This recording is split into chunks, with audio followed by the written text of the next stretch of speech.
Welcome to the Millz Spill. Today we have a special episode for you all. I'm here with my homeboy, JD Ham in the building.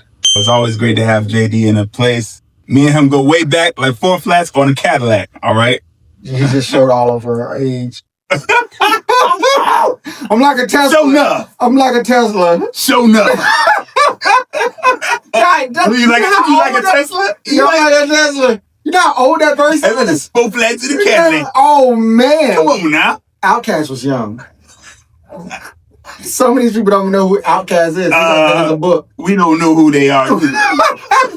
No, we love Outkast. We love Outkast. I would love to do a flute melody with Andre 3 Stacks. Yo, listen. That's how you evolve in the art, though. I can't. People was hating on Andre for that. I loved it. Yeah. I loved it. I loved it because it showed true growth. Yeah. He said, what do I have to rap about? Yep. A colonoscopy? That's what he said? That's what he said. Even though I think he could have killed a flow about colonoscopy and it would have been on every commercial. It would have went platinum. Yeah. So 103 Stacks, I think I need that track. Yeah. And you can just make another album while you're at it because we still gonna buy it.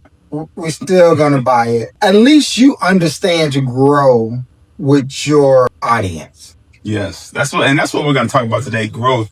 Today we're gonna talk about a few things actually. We're gonna talk about growth and we're also gonna talk about all this current political stuff with Charlie Kirk, unfortunately, and the Epstein files. We're not gonna say the actual name because it might get this like shadow banned. They ain't been trying to tackle that situation with Epstein. But we're gonna talk about that too. But first we're gonna get to the growth situation. Before we even start, how has life been treating you today? Life is lifing. I don't know how else to say it. And the crazy thing, that's like a super black person quote. When black people say life is lifing, life is complex, it is hard, it's messy, but it's a gift. Like, I was just talking to my wife, right? And she's like, oh, I feel like I'm getting old. But that's the present that God gives you, is you feel that you're getting old. Because to take that present away is death, right? Yeah. So when I say life is lifing, yeah, life is hard, right? But I'm still here and I'm still striving and I'm still thriving. And I could be way worse off. It's people getting bombed in different countries. Yep. Losing families, losing babies. Mm-hmm. And I'm like, life is life, man. Yeah. So when you put everything in perspective, I guess I stay prayed up and life is good and life is lifing. Life is good, like Future said. Yeah. Life's good. Life's good. Sensational. All right, so we're going to get to a few questions. Starting with, how has your perspective changed since you've entered into your 30s and advancing through your 30s? My perspective has changed, and it hasn't been a very big drastic change, but that small change has been very significant with me. Who I waste energy on. That's been like this whole 2025 year, and I was practicing. And it seems like it's crazy, but I've been practicing that for at least 7-8 years. Yeah. And I think I finally got it down to a science. And I'm 39, which is crazy. It took me 7 to 8 years to master this.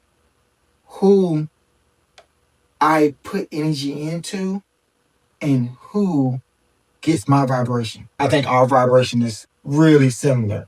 That's like a kindred spirit thing. And I have to recognize when some people's vibration is too high for me, and some people's vibration is too low for me.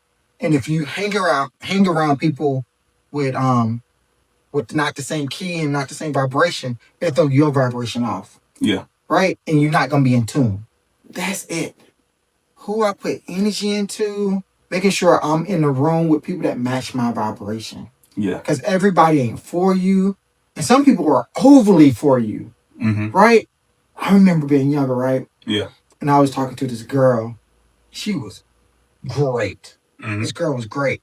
But her vibration was too far advanced for me. Yeah. Right?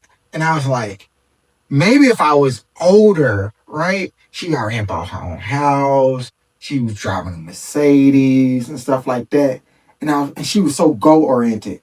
And I was like, I'm in my 20s. Yeah. I want to be like, yo, let's go do hood rat things with our hood rat friends. Yeah. And she was so working, check. Okay, so in the next couple of years, I want to be married. And I said, her vibration is crazy. She is fully functional. I will ruin her life. You know, a lot of women on the flip side of that, what you're talking about. Yeah, that wouldn't do I that. feel like, no. Well, I don't think. They wouldn't do that. What, that they would step away from somebody with high vibration. I think, I don't know, they probably would go ahead and just get married to him. Probably. Yeah. They probably would. Women date up. Yeah, they date up. They wouldn't even care it. But I think a lot of men though but then there's a lot of men who just don't care. If the girl look good, whatever, they're gonna go ahead and settle it down, and which is unfortunate because then that's why you got so many bad relationships because they didn't match each other's vibration. Mm-hmm. You don't learn that in your 20s. Yeah, you don't learn it. No one teaches you that. Yeah, you know, speaking of vibrations, one of the things. I'm a person who naturally, like, if I naturally gravitate toward you and your personality, if we naturally vibe, then I will click with you. But if we don't, I don't have to have beef with you or anything like that. I'm not like upset about it, but I'm not going to be something that I'm not to try to be around anybody. So one of the things like that always gets me is when people say, man, you lying? I'm like, there's no reason to lie. I'm going to be me all the time. You get what I'm saying, though? Yeah, that's so crazy. Because I have no reason to lie. Why would I lie? Yeah, what am I getting out of this? I'm not trying to impress nobody. I'm in my lane, and if you are in my lane, then we driving together. But if you're not in my lane, then whatever. You know what I'm saying? So why am I going to lie? Like, that's one of those things, too. And I come to find that people that always think you're lying are compulsive liars. Yes. Right? They just lie all the time. So it's like a self-reflection. There's something else I learned, right? People try to see themselves in the people that they have interactions with. Yes. And so when people say, oh, that person ain't doing this, that person ain't doing that, it's because they see themselves in you and they try to make you be that person. That's why I'm like, yo, you got to make sure that person vibe. You got to check that vibe check. Yeah. I wanted to ask you this. What chapter in your life you are at now? Oh, man. You know, I was actually going to ask you that question. Yo! That's all about, though. I was just going to ask you that question, though. Isn't that funny? That's crazy. Oh, man. That's funny as heck. But, nah, that's crazy. I already have an answer, too. Oh, stop! That's funny as heck. I would call this chapter of my life, I would call this chapter of my life climbing. Okay. Because I feel like I'm climbing toward a lot of things that I'm always climbing. You know, I've attained certain goals. I've achieved certain things that I wanted to do in life right now. But there's a lot of things that because I was hesitant and I questioned it, I didn't pursue it early on. We talk about it all the time, but I had to get the oh well spirit in me. Ooh! All right, I had to get the oh well. That's it. I started doing that. Yep, I had to get the oh well. And the oh well is when you just be like, you know, if people gonna hate, oh well, you know, if whatever, something go wrong, oh well. I had to get that in me where I was just like, oh well, regardless if people hate on me or what people think of me, I had to have that spirit where I don't care. I had to learn to have that because early on in life, I would say I definitely was very self-conscious and aware of how people think of me and always trying to act in a way to portray myself in a way that is pleasant to others. But I'm no longer like that at all. I had to work to get out of that, especially through I would say like my mid-20s. I hesitated to do a lot of things. And right now I feel like I'm pursuing those things that I hesitated to do. So like podcasting, like doing these other things that me and you have talked about. I'm not going to talk about all these different things that I have. I don't believe in sharing my goals and dreams before I actually get them done and on the way. So I'm not going to share a lot of those things right now, but you'll be seeing me do some things in the near future. But that's what I feel like I'm climbing. I feel like I'm just climbing toward a lot of those things that I've always aspired or desired to do, but I just kind of was hesitant early on in life. And I have a lot of friends. I have friends who they pursued certain things because they just didn't have that hesitation in them. And I watched them achieve those goals. Like I was like, yo, stuff that I would have thought was impossible. I'm like, yo, this person really went on and did that with their life. And I sat around and been like, no, that's impossible. There's a 5% probability that will happen. Why pursue it? Like I wasn't a risk taker either. You know what I'm saying? Like, and that's been something that I really worked my way out of, not being a risk taker, caring too much about what people think. Those two were really big ones for me.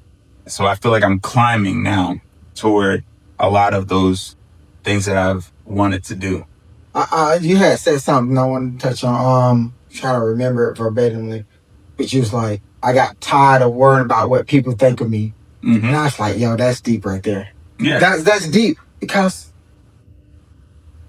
nobody cares. Nobody cares. Like, don't get me wrong. People cheering you, people are hating, but in the long run, right? Nobody really cares. I was listening to Brilliant Idiots, right? I believe it was Noriega. He had caught some backlash on something. Angela Lee was telling him, walk across the street and walk back. And nobody cared about anything he had going on back then. Mm-hmm. People still loved him. Everything is like so blown out of proportion. And you believe that people are hating and people are appreciating. In the background, a lot of people wishing they can do what you do. Mm-hmm. And then, so those the haters. And then, but a lot of people just want to be entertained, and then 5 minutes later want to be entertained by something else. Yeah, they're not even there. You're just, even if you are in their thought process, you're just a blip in their mind, in their thought process, and then they're on to something else. On to something else. Yeah. What chapter would you say that you're in right now in your life? It will be unpacking my heart or trying to catch that beat. I think trying to catch that beat will be everything. Because once you become in sync with yourself, it's another moment. Like, I remember, like we talked about it, same thing that you went through, couldn't believe you could do it. You were like, man, just go do it, man. I was like, no, man, I can't. And I'm letting you know, your circle is big. You couldn't miss that mediocre job to pursue something greater that I told you could get, but finally you listen. And now we're making good money, and we're always striving for more. Like, I'm never settling now. It's something about when you believe in yourself and you're in sync, you provide a certain energy. Mm-hmm. It's just... when you feel good about yourself, yeah, you do better in life. You do better in life. That's the way it is, yeah. And I was telling people all the time, right? I was talking to my partner. He had an altercation at work. And I was like, no, I think it was you. And I was like, my white brothers. They just believe in themselves more than black people believe in themselves. Yeah. Was that you? No, it wasn't me. My other partner. But yeah, go ahead and elaborate on that. Explain what you're saying. So, what I come to find out in our community, we're so pessimistic, right? Pessimistic. We're pessimists. That's it. There we go. Pessimists. Okay. We're pessimists, right? And we celebrate the negative. Yeah. But little Jimmy versus little Junebug, right? And I didn't make up these names, right? I just want to let you know this. I did Jimmy from Jimmy Carter, the president, and I did Junebug from a movie I seen. Just an FYI. Okay. They have completely different upbringing because the cultural differences, the navigation of it. Little Jimmy has been told, you can do whatever you want to do, Jimmy. Shut up, Mom! Right? Mm-hmm. Yeah. That I remember the first time going to one of my white friends' house and he talked back to his parents like that. I was like, dang! Yo, that's allowed? I was like, wow. That's great. And I'm struggling with that as a parent, too. Because it feels very disrespectful. So I'm trying to I'm trying to have a balance. Because you want them to have their own voice. Yeah. Yeah. But I don't want them to be disrespectful. Yeah. Well, go ahead and finish what you're saying. That's a rabbit hole, too. Yeah, that's I know a rabbit exactly hole. what you're saying. Yeah. I know. But Junebug, on the other hand, even if you do something good, right?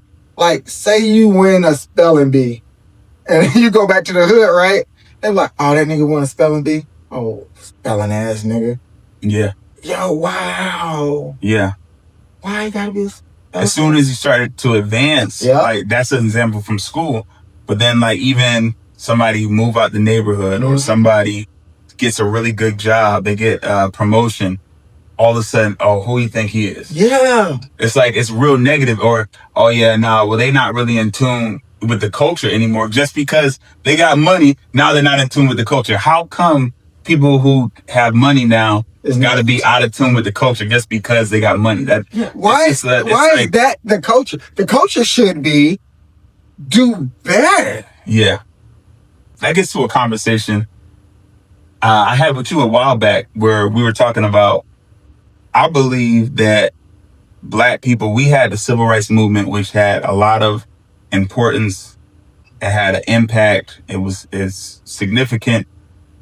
But I think that one of the problems with society, with us now as a people, when we try to fight for different things, we're still fighting according to the same stuff that was in the civil rights movement. Yeah. And we don't acknowledge the powers that we have now, the things that we possess and what we can do now and the things that are out there. A lot of us are not acknowledging, and I'm not saying all people, because there are people, like I follow Earn Your Leisure. It's a podcast. I know some of y'all probably watched that, but I watched that podcast and they talk a lot about things that you can do to advance yourself, you know? And I think the movement now should not be so focused on negative things so much as it should be focused on these are the gaps, these are the loopholes, this is how you can get here, this is how you can get here. You know, you get what I'm saying? Like, it should be, yo, business strategy, this is how we can get here and here. But it's always focused on, look at this negative thing where it keeps us in this negative mindset, this negative space, instead of looking at the things that are out there. You get what I'm saying? I get what you're saying. And all right, so this is why I said it took me 8 years to get to this point, right? I read a lot of books, man. All books, right, has this character flaw, right? Where no matter what they get through throughout the book or throughout that character, right? It's still like that small flaw that they just constantly brings them back. And I think we have this character flaw. No matter how far we go, it's that thing. Like, so the drive is one finger, but you got these character flaws that we hang on to, like self-hate, competition, division. But we got the drive. Yeah. And we're not going fast enough. Too many fingers are pulling us back. Yeah. And that's the issue. Yeah. And same thing with my development. I was like, okay, I'm here. I don't want nobody vibration. I'm going to focus on me.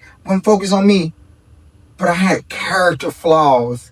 And I never sat down to look at my character flaws to get me to the point that I am now. One of those character flaws being that a lot of times we think that there's some power that is the one who's going to grant us the access to these abilities to be successful or not, when really the reality is that it lies in our hands. Yeah. You know what I mean? And that's just the real, like, I remember when I was going to get my licensure as a therapist, because I'm a licensed therapist, and I was going to do that. And I remember talking to some of my Black friends and Black associates at the time. They told me, listen, you know, you might as well not even try for going to get that license, because, you know, they don't even let Black people pass that.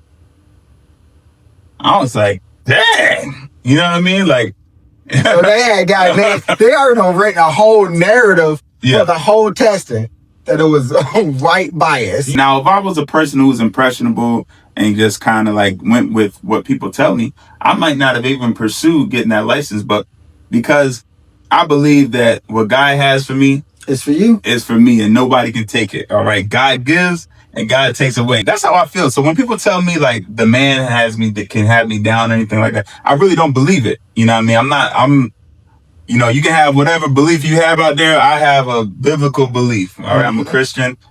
So, you know, I look at people like Joseph in the Bible, and I look at how, you know, despite the odds being against him, he rose to one of the highest seats in Egypt. So I don't really have that kind of thing in me where I feel like somebody can control my destiny or where I'm supposed to be. And I think a lot of people do though.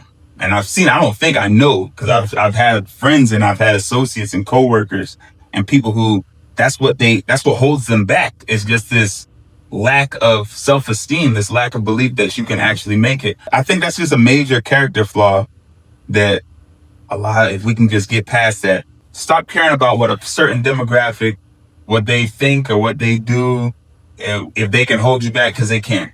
All right, just get to it and pursue it and do it. You know, do it. That's it. And if they don't like it, oh well. Oh well. Well. That's it. Oh well. They don't like it. Oh well. That got me through a lot of problems. Hey, you wasn't. Oh well. Yeah. I get like that. Even today when I get worried about something. Oh well. They ain't changing. I get like that. I'm like, oh no, what did I do? Oh well. How do you handle the balance between career, your personal life, and your own well-being? Whew. I mean, when I say life be lifing, Yeah. I believe that might be my next chapter, the balance. Right now, I think I'm doing a fairly good job. I haven't mastered that. Yeah. I have mastered the energy I put into people. So the time aspect is getting there. Yeah. But the balance between career and like family and my own personal hobby, because I'm a gymmer. Mm-hmm. That's my thing. Like, yeah. I love working out. It's something about working out that feels good. It makes me look good. It helps me breathe. And I can tell when I don't do it. You know what I mean? Mm-hmm. But work is very demanding. And as you move up in your career, right, it's going to be harder, and then it's going to be easy, and it's going to find its own groove. That particular part of my life, of that balance, of that pie chart, is taking a little bit more pieces of the pie chart, right? But luckily, I have a very good partner. I have a very good partner, and she holds me down on that forefront. So she understands that, okay, cool, you got to have hobbies. So she allows me to go to the gym. Now, I do pick a very convenient time to go when we got nothing going on. I'm up early, and I get it in. And I'm one of those people that go to the gym like at 3:30 in the morning. I wish I could be like that. I can't do that. Now, I'm a gym person too. Yeah. But 3:30, I do it, but I gotta force myself, bro. Like gym, it's tough. 3:30. It's not natural for me. 3:30. Alarm going. I set like 3 alarms. My wife be like, "Please don't go to the gym today. Please." I'm like, "Hey, the gym makes me love you harder." And I'm gonna tell you, guys, I know there's a lot of hobbies out here, right? Because I'm a gymmer, you're a gymmer. Yeah. And then you got gamers, right? And you got mechanics or Mr. Fix or whatever they want to be called. Guys, pick the gym. Your wife or your women would thank you for it. Because before I got back in the gym, right, I felt like my love muscles weren't working the way they needed to. But after I got back in the gym, love muscles strong. As long as it's a damn testosterone commercial or something like that. Now you can be on Blue Chew. Go ahead, sponsor. Oh man, what the hell? Yeah, you still me, man. But no, I like going to the gym too, man. I'm definitely a gym rat myself. Of course, I like martial arts, jiu-jitsu, kickboxing, MMA, boxing. I'm into that, so. You know I do it all the time. You always ask me, like, what the hell are you doing? What are you doing? You want to be punched in the face? Oh, no, that sounds like a bad idea. You don't heal the same. But I guess because you never got out of it. I never got out of it. I always do. It's my peace, man. Like, for me, I get to finally just, like, life has a bunch of arrows that are coming at you all the time. All this opposition that you're facing in life. Economic, occupational, familial, all these different directions, these things are coming at you. And when I get in that ring, sparring somebody or fighting somebody, it's just one person. And I'm just focused on that one thing. And my mind can't be distracted by all these other problems. And in that moment, believe it or not, you're at peace. It's the most peace you ever have. 3:30 a.m. in the gym for me. What's one lesson you've learned about how others can impact your path to your goals? Pay attention to what season you're in. Pay attention to who's on your team. It takes a lot. Man, it seems simple, right? Yeah. That seems crazy simple. Oh yeah, that nigga ain't for me, that person ain't for me. Then you like, that person ain't for me. And they could be for you, and you getting rid of the wrong people. What happens a lot of times is that our heart is in the wrong place. Yeah. And we don't realize our heart is not always thinking, it's not along the same lines as our mind. Yeah. And what our mind knows, our heart will actually go against a lot of times. Mm-hmm. So, depending on where you are emotionally and those needs that you have there, sometimes you connect yourself with the wrong people. Mm-hmm. It can be very toxic sometimes in your life. Yeah. And your mind is telling you, and it is fully aware when you first meet this person, within the first conversation that you have with this person is not for you.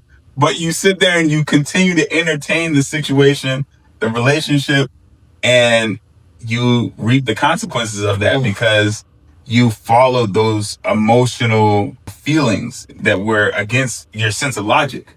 And it's crazy because your friends and family will tell you, right? And you be like, no, you're hate. And it makes you want it more. Yep.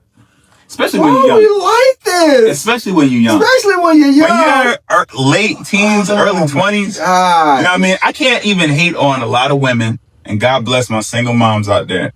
Because we all go through that early, late teens, early 20s. And you just follow your heart. And people tell you don't do it, and you go for it even harder. Even harder. Even harder. You getting played. But the thing is, for men, we don't have to have a baby. So women, they end up having the consequence a lot of times. That's tough. They bear the child. Listen, I don't hate on single moms or nothing like that. I feel like we all go through that, again, men and women. Women just end up having the children a lot of times. But you get in those relationships with people that are just toxic for you, especially early on. And I feel like you gotta be open to your life experience and learning from your life experiences as you get older. Because you got older people who are still fools. Like, even when they get old, they're doing repeating the same mistakes over and over. And it's not because they can't be like wise, it's because they're choosing to continue to not learn, like to not be open. That character flaw, bro. Yeah. So let me ask you this, right? Now that you know this, right? And this is the part of healing that a lot of people don't do. Because now we're having another generation. We're raising kids and stuff like that. Yeah. How do you communicate to your kids who's bad for them and who's good for them? How do you tell them that versus how your parents told you? I don't know. I feel like I'm going to be real. I feel like my parents are pretty good telling me. But the thing is, it don't matter how good your parents tell you. That's what I'm saying, though. Because the thing is, at the end of the day, that, especially that young spirit, is so just gun-ho in whatever it wants to do that you gotta kind of, the best thing that your parents do, they tell you good things. And then at some point it clicks in your mind like, okay, what am I doing? Hold up. Whoa, I almost messed around and had a baby out here. Oh, snap. Damn. Let me get back to it. Tiptoe back. You know what I mean? Like, so at some point, especially for us men, because we be like, men, we have more testosterone, so we're out there doing risky, dangerous things. And jumping out there. I remember one time I had a homeboy who we were trying to get these girls to come to a party with us. We were in the Burger King line getting something out the drive-thru. Is this with Dane? Yeah. Oh, remember we was getting some food out the drive-thru, and I got out the car and I tried to go talk to these girls in the car behind us, like, yo, y'all should come to the party or whatever. And the girls were like, oh, I don't know, this and that. And then there was a dude in the back seat, he rolled the window down. He said, yo, get up out of here. He started going at me, whatever. So, me being young, me being the man I am, you know what I mean, young and rebellious or whatever. I said, man, whatever, man. I ain't listening to that.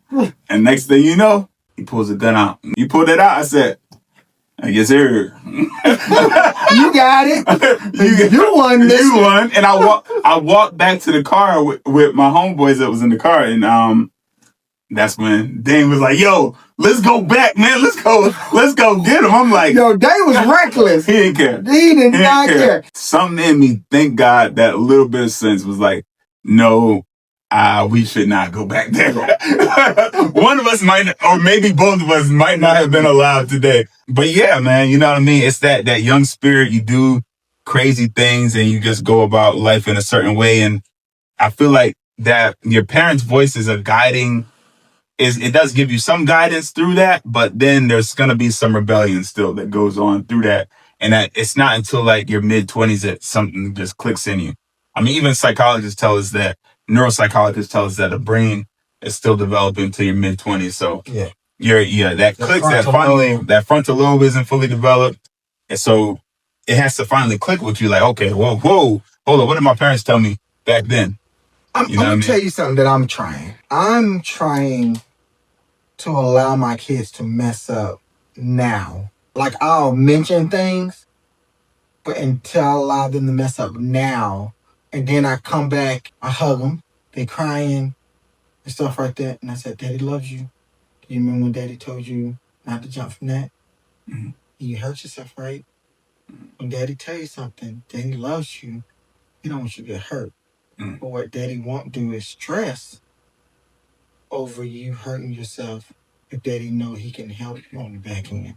Yeah. So I'm being daddy, but I'm also being daddy friend that makes them be like, okay, this person is only for my goodwill. Yeah. It's nothing more than that. Mm. It's nothing but goodwill for you. Telling them something that you already know, they go ahead and do it. Then they see that you was right in the overall. I mean, our parents did that too. I don't think my parents did that. Oh, my parents definitely. They're like, I remember my mom saying, "Don't mess around that stove." And they didn't give you a breakdown though. They just like, "Don't touch that heat. It's hot." And they be like, "And you touch that heat." My mom broke it down. She was like, "Listen, you touch that thing, you're gonna burn. It's gonna leave it boiling." I said, "Yeah, but okay." Ooh, we run around, tag, boom. My mom said, "Didn't I tell you? Didn't I tell you?" That was her whole thing. My mom go full mad, which you already heard. She's like, "Go to your damn room." Nobody loves me. I'm burning to death. Hell is hot. I need first aid. It's bleeding. I think it's infected. Should it turn green? Should it be turning green? Wait, are you guys there? You hear the car pulling out. My dog's on myself. Help me, please, Lord, please. Oh man, that's funny. That's tough living right there. Yeah. But did I do it again? No. I'm surprised I didn't do it. Well, maybe my parents taught me the way. Maybe they taught me the way they needed to teach me because they knew who I was. Yeah, and that's another thing too. Yeah, your parents definitely do that. But then there's another element I think that a lot of people don't realize. You can do so much as a parent, and people don't like. And I think me and you have disagreed. Yeah, we disagree with this. But I know it's coming. You can do a lot as a parent, but as a therapist, I have seen it multiple times where good parents, loving parents, responsible, accountable, disciplinary parents doing what they're supposed to do. And that child raised Cain in hell. I've seen it. Like, I'm like, yo, Dad, what in the world? It happens. Sometimes it's mental. I really believe, honestly, it's just a mental, something that's a lapse in some people. You know what I mean? I've seen it. I mean, you look at, for example, some of these people who commit mass serial murderers. And they have an enabler. I watch a lot of Dr. Now. Listen, it's not always the parents. I've seen parents where the parents were perfectly normal, abiding people and good good. That was they put parent on the camera. I don't think it was just a put on. It's not always. Now, some parents are bad. And I'm not saying that it never comes from the parents. In fact, a lot of times it does come from the parents. So let me put it this way. A lot of times it does come from the parents. But there are many instances where the parents are very good. They're just good parents. In fact, several of their other children are doing great. And they're trying to find the avenue to raise his other child. They're doing everything. They're being the parent they think they should be, but that kid ends up raising Cain in hell. Yeah, I've seen it. I have seen it before.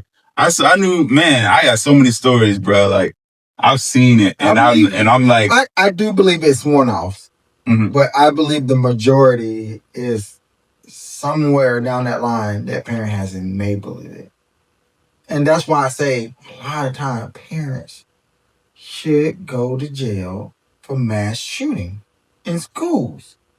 I will always believe that. Because there's no way a minor, right, that lives under my house is collecting guns and you don't know about it. Yeah. There's no way you don't know that child is depressed. Yeah. And you got to look at this different situations too. Like I know of a lot of single moms who their kid gets to a certain age, they've done as good as they can as a single mom. All right, they fill out a relationship with the baby dad for whatever reason, whatever. Single mom. Now they got a man who is in high school, a young man who's got strong man strength in high school, and he done turned into a hellraiser. Yeah. And she's trying everything she can. I've seen it before, bro. Like she tried everything she could. And now her life is under threat. And now he come into the school, he do something crazy. But she has tried. She called law enforcement. She got law involved to take him to jail. I've seen these things, bro. And then it still did not matter. Everything that this woman did, the child ends up raising Cain in hell. Like I've seen it. I don't think. Well, I don't know all the stats on this. Okay. I don't think a lot of mass shootings come from single-parent homes. I believe a lot of mass shootings come from two-parent homes with a lighter hue. And I don't have the stats. But the ones I see on TV is Jenny shooting up the school. And so what's the stats? I mean, like, what's the issue with that? Yeah. But even that, though, those are, if you look at school shootings, let's look at school shootings, right? Look at how many school shootings there are in a year, and look at how many mass shootings there are in the hood where dudes get shot out. Yeah. Drive-throughs. Yeah, drive-throughs. We don't call it mass shootings. We don't call it mass shootings. It's just categorized different. So it's not like we can act like black people, like it's not all the time. Yeah, parties getting shot up. We've been to parties and the gunshots went off and we had to get out the party. Oh my God! We've been through that. Put that together. Yeah, they don't call it mass shooting. They don't call it mass shooting. They call it shooting at They call it gang violence, or they call it something else. That's all. But it's happening. That's one of the things about all this stuff. Like we see all this stuff in the news. And we see these different things going on. They categorize things differently where it makes you think differently about different demographics of people. You know what I'm saying? Yeah. Like, oh yeah, that's not in my community. It's not gang violence, but you got mass shootings. Oh, that's not in my community. It's not this or that, but you got this and that over here. It's just categorized different, but it's the same issues. You see what I'm saying? I was thinking about that earlier too, with the Charlie Kirk thing, right? And the train with the black dude and the Ukrainian woman, right? Why are they not calling the guy that shot Charlie Kirk a thug? No, I think some people have done the right. I've seen people. Like, it's terrorist. The terrorist one is one that always gets me. They never call certain people terrorists. Niggas though, I'll be like, what? That's what it is. That's what it is. He's a terrorist. Yeah. The person that shot him. Now I don't know who shot him. But I don't know, terrorists might actually not be categorized as that. Oh, that dude was definitely a terrorist. But we don't really know yet, because right now, what was his political aim? For it to be terrorism, it has to be you have to be trying to accomplish some kind of Well, they called the dude on the train a terrorist. Who stabbed the woman, right? Yeah. What was he aiming for? What was Nothing. Yeah, he was just a crazy black person. So that's it, then. He was a crazy black person. Yeah. One. That's a pure example. I don't claim. I still haven't seen that video, by the way. I don't claim him as being black. Yeah. One. I just want to let you know, in the black community, we do not claim this crazy person. Oh man, I haven't seen this video. I've heard of it, but I haven't seen it yet. You can keep black people out of this, because I see this spiral that's happening in America, where it's like this aim to make us against each other. Yeah. You know what I mean? Because that's what they do. They create mass confusion. The powers that be like to see division. And to create mass confusion, they gotta give people something to fear. Yeah. Right? When have you ever seen, right, the news report something so big on a murder Somebody getting stabbed. of someone getting stabbed? Yeah. People get stabbed every day, B. Yeah. Like, it's Yeah. crazy. I don't know the statistics. Yeah, but I'm pretty sure it's like huge. Let's look at it real quick. What is the statistics of people Hey Google, what is the statistics on people getting stabbed in a year? in a year? Global intentional homicide rates were an estimated 5.61 per 100,000 people in 2022. While stab wounds are a common type of injury, they account for less than 10% of all penetrating trauma deaths. In the US, firearms are the most common homicide weapon, with more than 1,500 people murdered with a knife each year. Oh, wow. So 1,000 something people a year get stabbed. All right. Yeah. Yeah, and we don't hear nothing about. We don't hear nothing about it. People that get stabbed every year. 10%. Yeah. 10% of murders Of the are homicide. done by stabbing. You don't hear nothing about it. Yeah. Yeah. No, that is interesting. I think I wonder even with the Charlie Kirk situation, like I wonder if they're really trying to bait us into like a race war They are. situation. I guarantee you. I look at with this whole thing, right? Charlie Kirk, and I don't care what nobody say. I'm not for anyone being assassinated Yep. or having any kind of beliefs that, whatever. Unless they're out like trying to kill people or something, then I'm not for anybody being assassinated. So, God bless his family. It was a really sad situation, very tragic. On the back end of the Charlie Kirk assassination, there have been several threats to HBCUs. Mm-hmm. And now HBCUs have been shutting down and temporarily shutting down from that. And I wonder though, listen, I'm a conspiracy theorist, all right? Mm-hmm.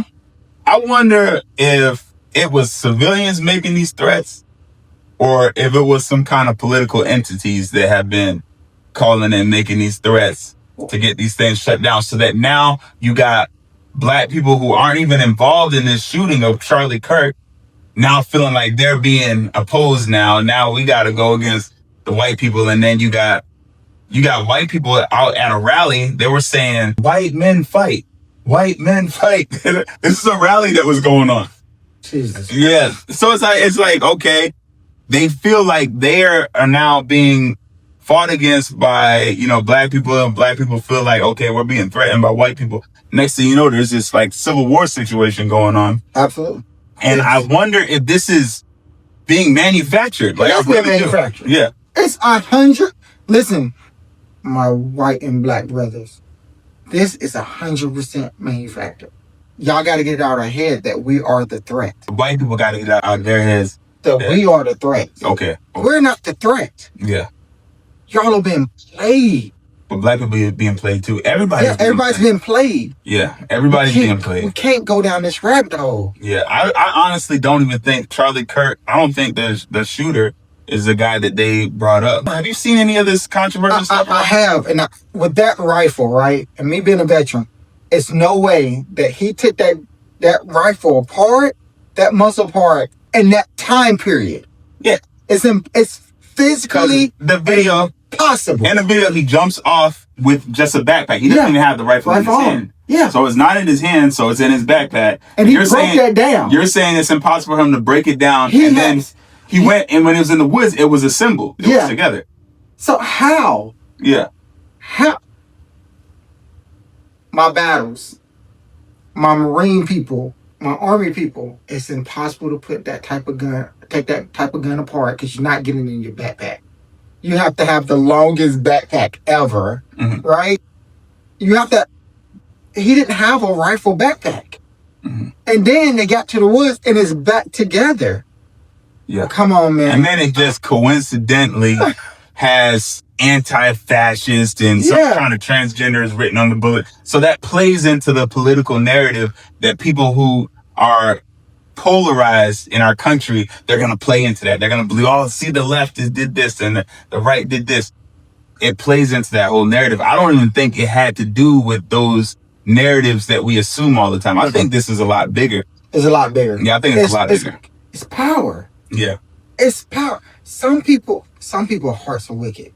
Listen, y'all. Some people's hearts are wicked. I had this thought on the way here, right?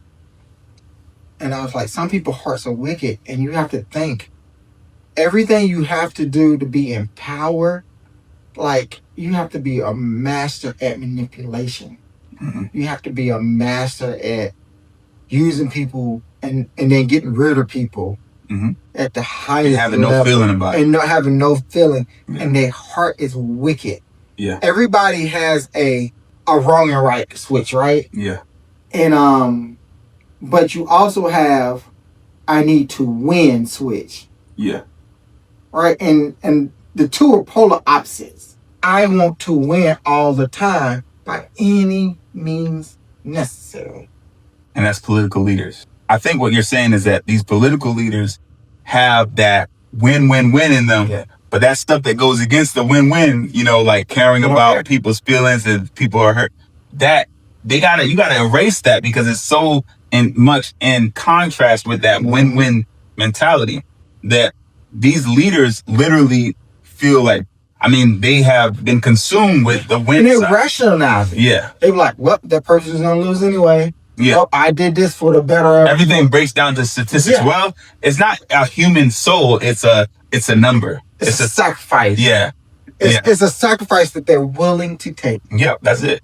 Not on themselves, but on that person. I'm willing to make that sacrifice. Yeah. It's crazy how people will get angry at you for pointing out a flaw in a political figure. But if you point out something in their own cousin or brother or something, they cool with that.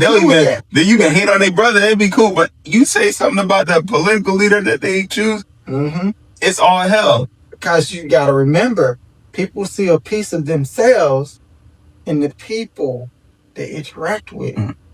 Yeah. So they think they good part of themselves. But they haven't even interacted with this person. Yeah, but their view of they view them vicariously. They live vicariously through them. Yeah, and that's unfortunate. I'm not a person that lives vicariously through anybody. That's that vibe thing, though. Yeah, you know what I mean? That's that vibe thing. I'm not living vicariously through anybody. I don't feel like anybody's accomplishing things on my behalf. You know what I mean? I hope that they are, you know, but I don't care to be like so infatuated with the idea that somebody's going to accomplish things on my behalf. I'm going to get things done that I need to get done for myself. And it'd be nice if somebody can help out, but if not, oh well. Yeah. You know what I mean? I'm going to get to it. I feel like this thing with Charlie Kirk is much bigger than what is going to be reported in the news. And I'm not even a conservative or a liberal. I'm not a Democrat or Republican. I have to say that before, you know, saying these type of things, because people get real emotionally tied. They're so into emotionally tied. You know what I mean? They're emotionally tied to it, and I'm not emotionally tied to it. And I say emotional because only feeling's going to get you out of character like that. Intellect do not get you out of character. It's not going to get you out of character. You're going to sit there and go, okay. Okay, let's see both sides. Yeah, let's listen. But people get emotional about this. So I have to say, I always have to make that announcement. I'm not Democrat, I'm not Republican. But I think right now, because with Trump, and if we're honest and we look at what's happened since he went into office, he said he was going to end the war in Ukraine right when he stepped into office. He said he would end stuff with Gaza and all this stuff, and none of it happened, and it ended up continuing. He ended up making a meme coin, a crypto coin that took off. It was what many would say was a conflict of interest as a president, making a meme coin. So there was a lot of things that a lot of conservatives have said, you know what, hold up, he out here kind of tripping. And I think that some of these people who are at the top, like Charlie Kirk, started before his demise. He started to bring out some questions, like in the public. Like he was bringing out questions to some of these people and talking about some things that were very controversial and going against the grain. Next thing he's out, he's unalived. And I think that we may see more people on the right specifically because they have this influence among this party. They're trying to radicalize, I think, the right to one form of thinking. And you can call it MAGA. Maybe it's not MAGA. Let's put it in different terms. Maybe it's the Tea Party. They're trying to super radicalize the right. Let's call it the super right. They're trying to make it the super right. And anybody who is not in line with that, I think they're trying to take them out. So I think people like Candace Owens and some others who are on the right, who are saying some things that are a little bit against the grain with the super right, I think that they're targets. Yep, absolutely. You know, and they're looking to unalive a lot of these people, unfortunately and sadly. Yep, absolutely. This is the thing that I believe that Trump does very well. He attaches himself to the biggest winner. That's what he does. And he is the businessman. Because that's the game that he plays. And that's all it is. He's always going to attach himself to the biggest winner, no matter how good or how wicked that they are. He's going to attach himself to it. The thing that makes him so good, he pulls out once they no longer serves the purpose. Like he's playing 3-dimensional chess. Yeah. And he's like, okay, now it's time to get off this train. Yeah. So just like he did with Eli. He's like, okay, it's time to get off this train. Those, when they went in, with Elon Musk. Okay. And all of them just disband. You just don't hear nothing about it anymore. Yeah. Trump is a... And that's when he just got all of our information so he can use it for his AI projects. Yeah. It's the give and take. It was a business deal. It was a business deal, yeah. That's what Trump does. One, he's like, old, right? And I don't know why he's doing it at this point. But he likes to win. Yeah, no matter how wicked it is. Yeah. And that's the nature of a lot of these leaders, liking to win regardless. And I think that's why there's stupidity in becoming so radical that you can't even question these things. Like you can't even, if you see something questionable, you can't even think, is it possible that the opposite of what I believe could be true? Like, I don't think highly of any president where I am completely head over heels. Obama, because I'm black. Obama. Listen, I like you can what he represents. Yeah. But as far as everything he did. Yeah, I'm like, you can bring up anybody. I'm not head over heels for any of these people. And I think that that's the problem. Like, people are so intoxicated by these political personnel. Charisma. Yeah. And people lack charisma these days. So when people see something that they wish they could do, like I say, they live through them, they be like, that person is on my mind. Yeah.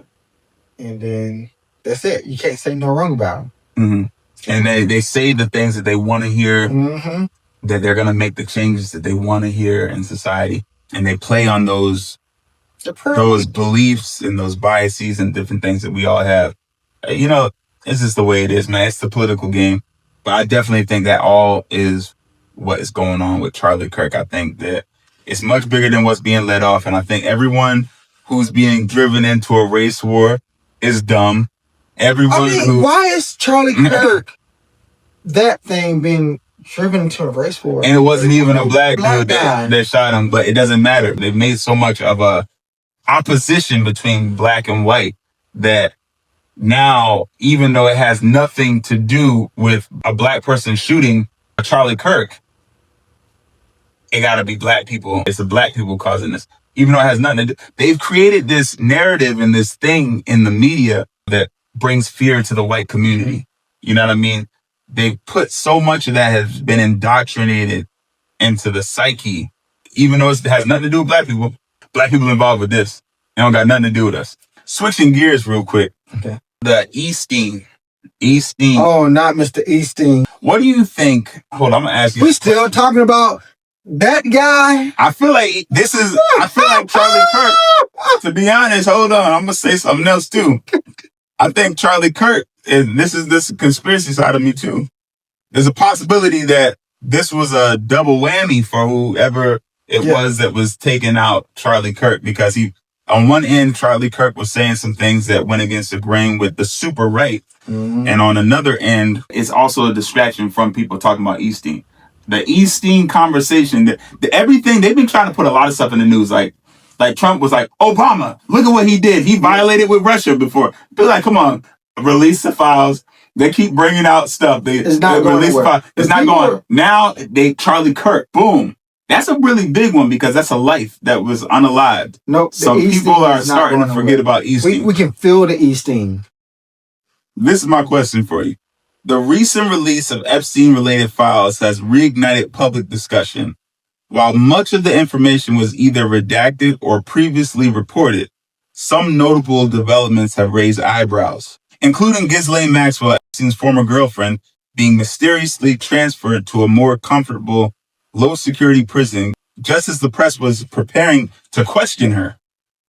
Some suggest that figures like Donald Trump and other political players from the left and the right may have played a larger role in the Epstein case than is currently being acknowledged. What's your take on that? I believe if this information get out, it's a lot of leaders that's going to jail. Yeah.